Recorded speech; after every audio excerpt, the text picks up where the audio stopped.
Imagine you're walking down a street and a car veers toward you.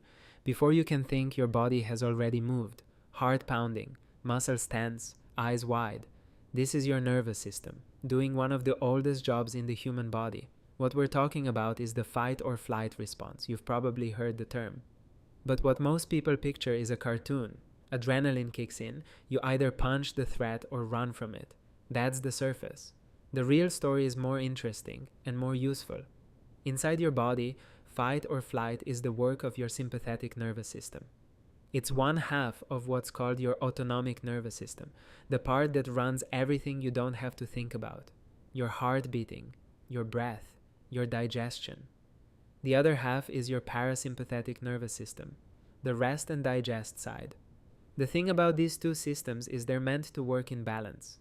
Sympathetic for the moments when something matters. Parasympathetic for everything else. But here's where it gets tricky for most of us in modern life. The sympathetic system doesn't actually know the difference between a car coming at you and a tense email from your boss.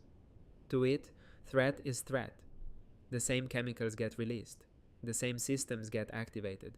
The difference is, with the car, the threat passes in seconds and your body powers down.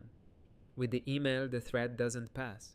You read it, you stew on it, you draft a response in your head while you're trying to fall asleep. And your sympathetic nervous system, the one designed for 10 seconds of running from a tiger, stays activated for hours. Let me show you exactly what happens. When your brain detects a threat, and again that detection happens unconsciously before your thinking mind has weighed in, a structure called the amygdala fires off a signal. That signal goes to a part of the brain called the hypothalamus, which kicks off a chain reaction called the HPA axis. HPA stands for hypothalamic pituitary adrenal. 3 steps. Your hypothalamus signals your pituitary gland.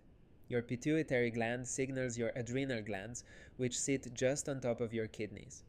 Your adrenals then release 2 key hormones, epinephrine, which most people know as adrenaline, and a slightly slower one called cortisol. What these hormones do is mobilize your body for action.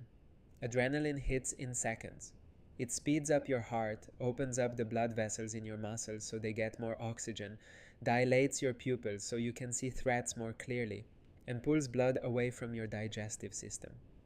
Because right now you don't need to digest food. You need to either fight or run. Cortisol takes a bit longer, maybe a minute or two, and its job is to keep this state going. It releases stored sugar into your blood for fuel. It tells your immune system to delay maintenance work. It puts a bunch of long-term processes on pause, so your body can focus on the immediate emergency. This is genius engineering when the threat is actually immediate and brief. You run, you escape, the threat passes. And within minutes your body starts to wind down. Your heart rate drops. Your muscles relax. Your digestion comes back. The cortisol clears out of your blood within an hour or so. You're back to normal. The problem isn't this system. The problem is when this system fires repeatedly throughout the day, every day, for weeks or months or years. Tense email, sympathetic activation. Hard conversation, sympathetic activation. Bad news on the phone, sympathetic activation. And nowhere in there does your body get the all-clear signal that the threat has actually passed. Cortisol stays elevated. Sleep gets disrupted. Digestion gets sluggish. Your immune system stays on standby. And you start to feel that thing we call anxiety, which often isn't really about what you're thinking at all. It's the chronic activation of a system that was supposed to fire briefly and then power down. So, what do?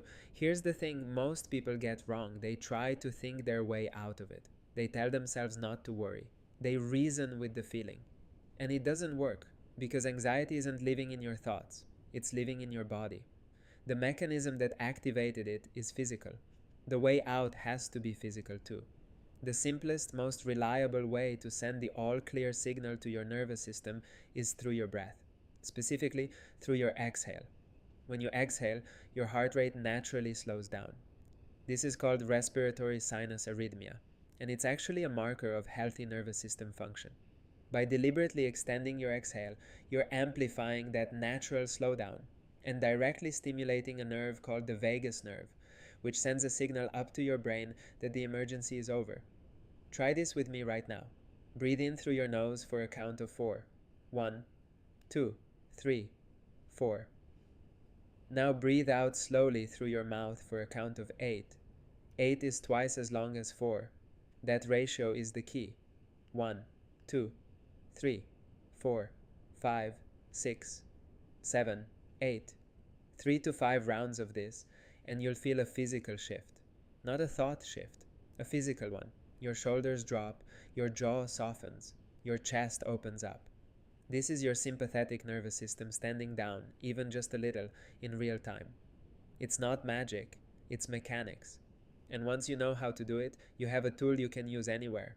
At your desk, in your car, in the bathroom, at a stressful family dinner, to remind your body that it's safe. If this resonated, the most important thing I want you to understand next is why anxiety isn't actually the enemy. Most of us were taught to treat it as a malfunction, as something to fix, suppress, or push through. It isn't. And once you see why, the way you relate to your own body changes completely. The full breakdown is in my next video, links right here on the screen.